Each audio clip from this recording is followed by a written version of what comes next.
Beautiful blessings to you, Aries. Come on in and let us do your energy forecast for the week ahead, shall we? Hi there, my name is Intuitively, and yes, I'm doing the energy forecast for the various zodiac signs, currently working on the sign of Aries. And I am using the Nature's Whispers Oracle as your overarching theme of energy for the week ahead. And then I'll break down your week just a little bit by using the, what am I using? I'm using the Shaman's Dream Oracle to break your week down just a little bit further. I do want to note for you that I had a watcher last week advise me that you guys would see my cards appropriately if I had my camera in reverse. I'm such a newbie at this, I really am. And I don't know how to set that. I mean, other than just like simply turning my camera around, but then I can't see what's on the other side. I can't see if I'm appropriately framed, what's going on. It's hard for me to reach back there, turn the camera on, off. But I've set the intention now to learn all about this crap and figure it out so that I can be of better service to you, right? So I'm still going to show you the cards today. I guess they're still going to be backwards, but trust me when I say I'm working on it, all right? Aries, let's just get right to it. Keeping in mind, we've had some major energy with this recent, what's known as an annular solar eclipse. So that's not a total solar eclipse. This one with the moon moving in front of the sun actually leaves what's known as a ring of fire. So some pretty intense energy. And of course, it's intense going into that. So 3 days ahead. Intense coming out 3 days afterwards. So just a heads up, if you're feeling a lot of things shifting and moving, it is a time for finding balance and justice in your life. It's also a time where there's promise of new beginnings, rebirth, but there's the death of the old systems, old things that are no longer working for you, right? So if you see, you know, flashes of old relationships coming forward or being brought up in front of you, or old patterns in your life, or maybe these are familial patterns that you're being drawn to notice, it's your opportunity to let those go for the final time. All right, let's get right to it here for you, Aries. Oh, hello. Sorry, my little kitty just came up here and joined me, and I'm so hoping he doesn't knock things over. He's a curious little guy. He always comes in here with on my readings, and I actually wanted to name him Tarot, but my son wouldn't let me. He's like, no woo stuff. So his name's Joe. Joey Tribbiani, or Joe or Jojo. Anyways, or asshole. All right, so for you, Aries, look at this. Your week is starting off with the perfect setting. I love this for you. It really means when a perfect setting, it doesn't matter sort of where you are or the company that you're in, whether you're at work or at home, your setting around you is perfect because you make it so. It's the energy and perspective that you bring into it that makes it perfect. All right, I love this for you. All right, now shifting over to the Shaman's Oracle, the Shaman's Dream.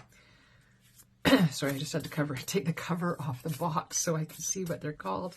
The Shaman's Dream Oracle here. I'm going to pull 3 cards for you, Aries, beginning, middle, and end of your week. This is for the week of October the 15th through the 21st. Did I say that already? I don't know if I did. Yeah, let's just get into it. All right, so for the beginning of your week, we have the Joyful Muse. This is all about inspiration for you. Love this because, oh, and I love the fact that it's got the number 33 up there.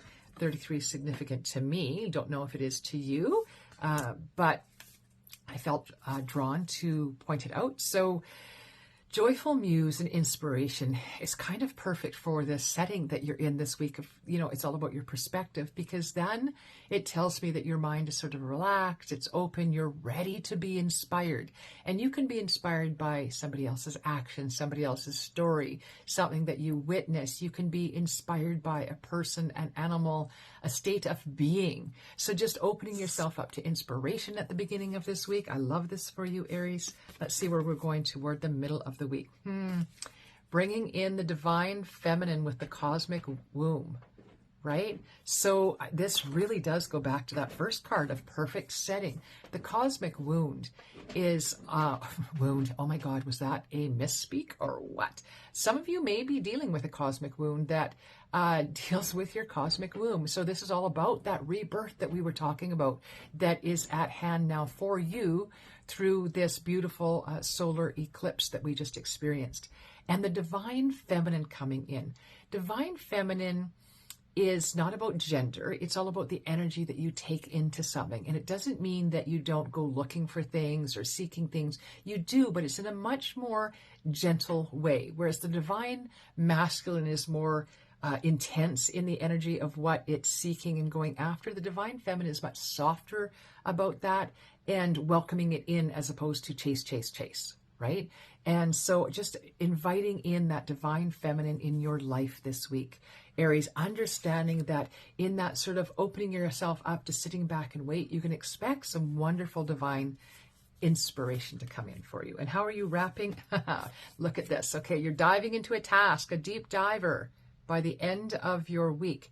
And I really feel like this is through whatever's brought up for you this week, through that inspiration we were talking about. So again, for you, we are talking about the perfect setting, which is anywhere that you are, depending on your perspective at the time, right? So if you think, oh my God, I'm at home and I'm stuck in these four walls and I'm always here, you can switch that perspective to, this is my safe and secure environment, right?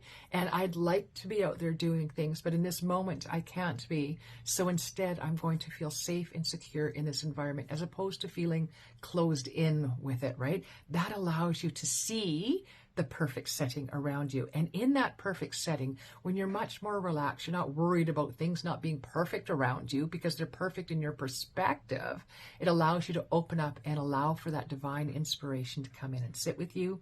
And through that divine inspiration with you this week, I just feel strongly that if you approach it in a soft manner through that essence of the divine feminine, that you'll get some clarity and focus that allows you to take a deeper dive into your journey, whatever that means for you, Aries. It's a very personal thing. So I'm not going to sit here and try to define it for you. All right. If this reading has resonated with you, I'd love it if you'd leave me a note down in the chat below and let me know where you're from. If you're a subscriber, please let me know that. If you're not, please do like, share, and subscribe. Hit your notification button. Spirit's bound to come through this week. It has not worked so far, but I am determined to make Lee's Lost Soul a real thing for you, however it comes possible. All right. Blessed be, Aries. I thank you all so much for being here. I am Intuitively, and you can find me at intuitivelyspiritualmedium.com. Blessed be. This is Intuitively signing off.